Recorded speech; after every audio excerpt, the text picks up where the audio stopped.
ரொம்பவே சிம்பிளாக PRAN fry, எறா ஃப்ரை எப்படி பண்ணுறதுன்னு பார்க்கலாம். எறாவை நல்லா வாஷ் பண்ணி எடுத்துக்கிட்டு அதில் கொஞ்சமாக மஞ்சள் தூள், உப்பு, வெறும் மிளகாத்தூள் போட்டுட்டு ஜிஞ்சர் கார்லிக் பேஸ்ட்டு, நல்லா புளிச்ச தயிர், கார்ன்ஃப்ளோர் கொஞ்சம் போட்டு கொஞ்சம் நேரம் ஊற வச்சுக்கணும். ஊற வச்சுட்டு ஒரு கடாயில் எண்ணெய் ஊற்றி நம்ம ஊற வச்ச எறாவை ஒன்று ஒன்றா போட்டு பொரித்து எடுத்துக்கலாம்.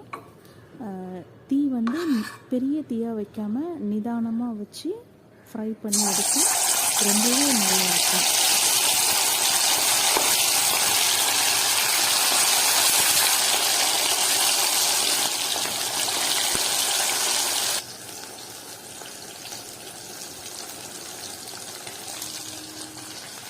ஃப்ரை பண்ணி சாப்பிட்டு பாருங்கள். சாப்பிடும்போது உங்களுக்கு வேணும்னா லைட்டாக லெமன் பிழிஞ்சு விட்டுக்கலாம்.